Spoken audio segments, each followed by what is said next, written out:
राज्याचे राजे मल्हारराव गायकवाड यांना आपल्या संपत्तीचा प्रचंड गर्व होता. अक्कलकोटच्या स्वामी समर्थांची कीर्ती ऐकून त्यांची परीक्षा घेण्यासाठी राजे अक्कलकोटला आले.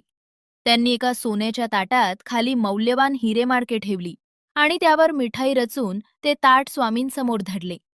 राजाला वाटले स्वामी लोभी असतील तर स्वीकारतील आणि ढोंगी असतील तर नाकारतील. अंतर्ज्ञानी स्वामींनी राजाचा हा हेतू आणि गर्व क्षणात ओळखला. त्याने राजाकडे रागाने बघत ते मिठाई आणि हिऱ्यांनी भरलेले ताट तसेच्या तसे बाजूच्या विहिरीत भिरकावून दिले. राजा संतापानं ओरडला, महाराज, अन्नाचा अपमान का केला? आणि त्याखाली लाखो रुपयांचे हिरे होते, ते तुम्ही पाण्यात का बुडवले?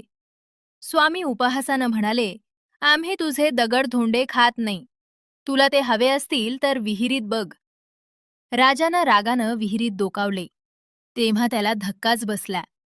विहिरीच्या तळाशी राजाच्या खजिन्यापेक्षाही हजारो पटीनं जास्त दिव्य रत्न आणि हिरे चमकत होते.